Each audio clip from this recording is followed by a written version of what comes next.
Program. Annie Potts is here tonight, and also Hiram Bullock with our band, and they'll be performing a song a little bit later. Did we identify the song already, Paul?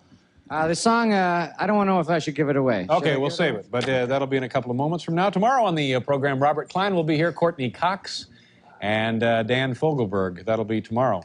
And then Thursday, we'll be on, this program will be on at 11:30, Thursday evening, with Dabney Coleman and Stupid Petrix. That will be Thursday, ladies and gentlemen.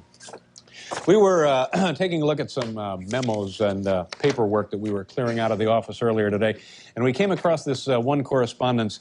This comes from the research department here at NBC Research. It's right up there in the NBC inner office. There you go. Well, take my word for it. Trust me, we'll be days waiting on that shot. Any news on the strike yet, Paul? Yeah, I've been working as hard as I can on the strike, and anyway, the gist of this memo concerns a town known as Bangor, Maine. Anybody here from Bangor? All right. I've been to Bangor once when I was a kid. Seemed like a lovely community in, I believe, the central, well, there it is, part of Maine. And the memo says, based on the latest Nielsen reports, it appears that Bangor, Maine had the lowest delivery of all local markets, with a rating below 1.0 and unreportedly low share level, which they determined to be unmeasurable. Now, what all of this means essentially is there's no one in the city of Bangor, Maine, watching this show. Nobody. So we said to ourselves, geez, that's kind of too bad, and not many of us really know too much about Bangor, so let's find out a couple of things and see if there's something we can't do to overcome this. No one in Bangor, Paul. Nobody's watching. That's right. No one's watching. That's right. No one stays up and watches. 32,000 is the population of Bangor, Maine. The NBC affiliate there is WLBZ, Channel 2. Bangor was founded as a city in 1769. They produce many wonderful products, local products. Well, Bangor is a trade and distribution center for northeastern Maine. And talk about products. Anybody fond of walking owes a debt of thanks to Bangor, Maine. It's a leading producer of shoes. Anyone for lumber or lumber byproducts? Well, the abundant forests of the pine tree state surround Bangor like an emerald necklace. And finally, paper. From napkins to facial wipes. Truly, Bangor is a place where, hey, anything goes. Thank you very much, Laurie.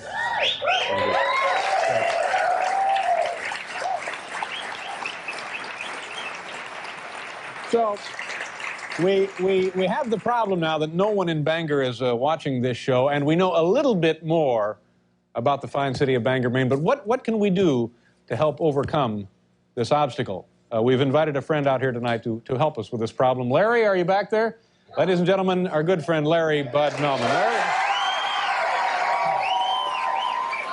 All right, nice to see you.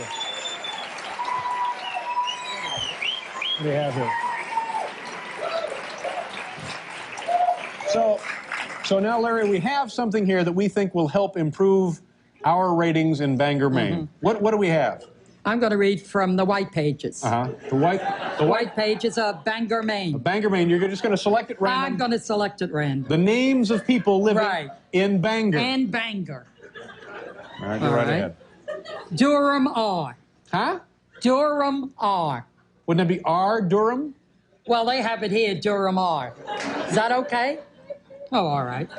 So it sounds to me like this book may be alphabetized. Absolutely. Yeah. How about Judd Guston? Kind of handy, I guess. Who? Judd Guston. Judd Guston. Okay. All right. Mitchell Kenneth. Okay. And again, I'm guessing maybe his name is... Kenneth Mitchell. There you go. Thank you, Dave. So here's what we're going to do. Every night, we're going to be mentioning people who have their names in the Bangor phone book. Now, don't you think seriously that that's worth staying up for? I guess we do. Thank you, Dave. Thanks, Larry. Now,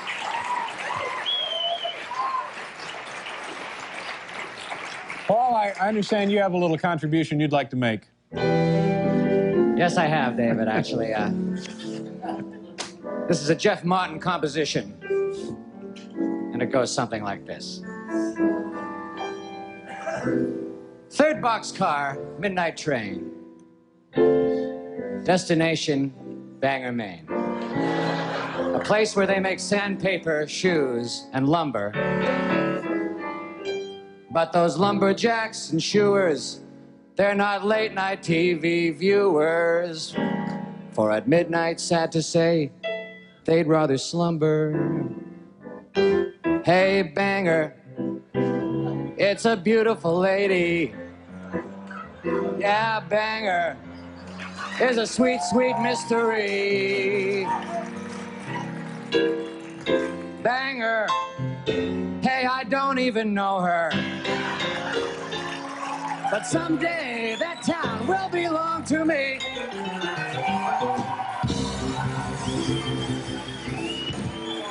Paul Schaefer, ladies and gentlemen. We'll be right back here with Annie Potts. Let me do this first. It was called to our attention a couple of days ago that in the fine city of Bangor, Maine, nobody watches this show. So what we're going to do now is just read at random names from the Bangor white pages as a cheap way to get people to watch the show up there in Bangor. Tonight, I'd like to read from the Dotties. D-O-U-G-H-T-Y. These would be the Bangor Dotties. Which are so good, fresh from the oven on a winter morning. The Mom used to make them for the holidays. We'd have the Bangor Dotties. Brian Dottie, A.C. Dottie, Carl D. Dottie, David Dottie, Donald Dottie, Francis Dottie, Gail F. and Louis Dottie. Those are my favorite Dotties. And one more, Lillian, Mrs. Lillian Dottie. Here we have a copy of the Bangor, Maine white pages. I'm going to read a couple of names tonight. Tonight we'll be reading the Pattersons. Alton Patterson, Amos G. Patterson, Arthur M. Patterson, Brian Patterson, Brian and Charlene Patterson. I'll bet they're newlyweds. I have a hunch they're newlyweds. Dennis Patterson and Donald Patterson. And finally, I'd like to finish up tonight with Dudley Patterson. Thank you very much.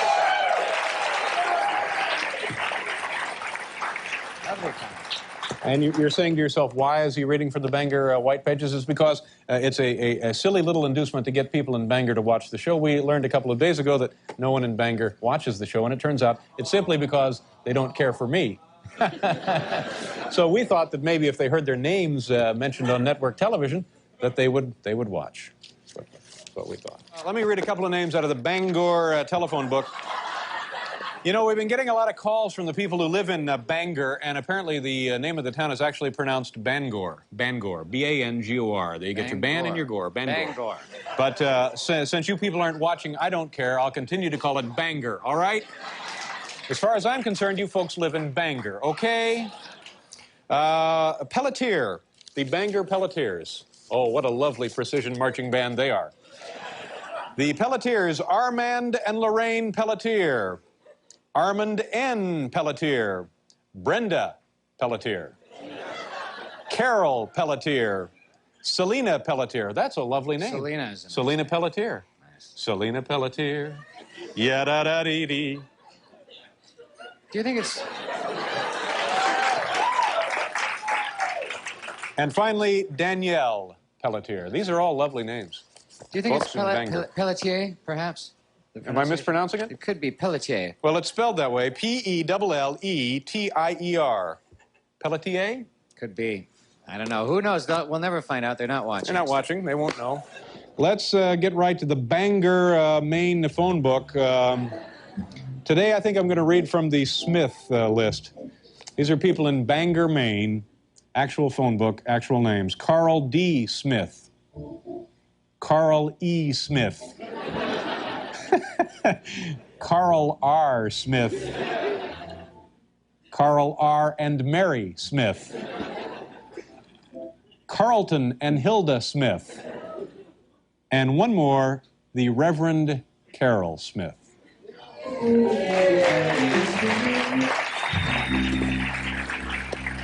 You know, the last week or so, we've been trying to entice people in Bangor, Maine, to watch the program by reading their names out of the Bangor white pages here. And we felt tonight we wanted to do a little something extra, not only for the people in Bangor, but also the folks across North America and here in our studio audience as well. So, ladies and gentlemen, here tonight to read names from the Bangor area phone book, Emmy Award winner, Academy Award winner, the eminent star of motion pictures and television, distinguished actor, Mr. Robert Vaughn. Robert?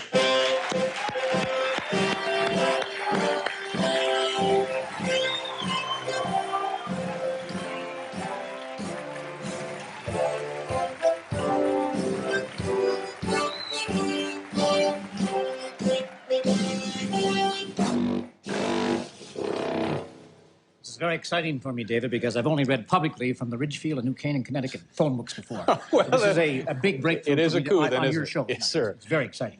I'm going to read tonight about the Nickersons. The Nickersons. The Nickersons of Bangor, Maine. All right. Nickerson Edna M. Nickerson Elmer D. Nickerson Everett. Nickerson Fred H. Nickerson Fred and Jackie together. Nickerson Fred and Judith. Nickerson Gerald. Nickerson Hilda. Hilda. Nickerson Hildreth. Nickerson Howard. And last, ladies and gentlemen, Nickerson Ida and Watson E. Robert Vaughn, ladies and gentlemen. To Robert Vaughn, the Nickersons.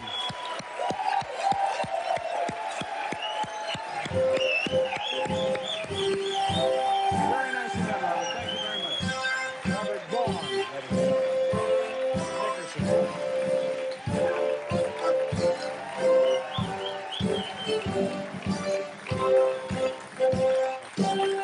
Rather than me read lists of names, we're going to show you on the screen the entire Z listings from the Bangor area phone book. And we're doing this as a cheap inducement to get those people to watch up there in Bangor. I know they say it's Bangor, but it's actually Bangor. So here now, ladies and gentlemen, the entire Z listings from the Bangor area phone book.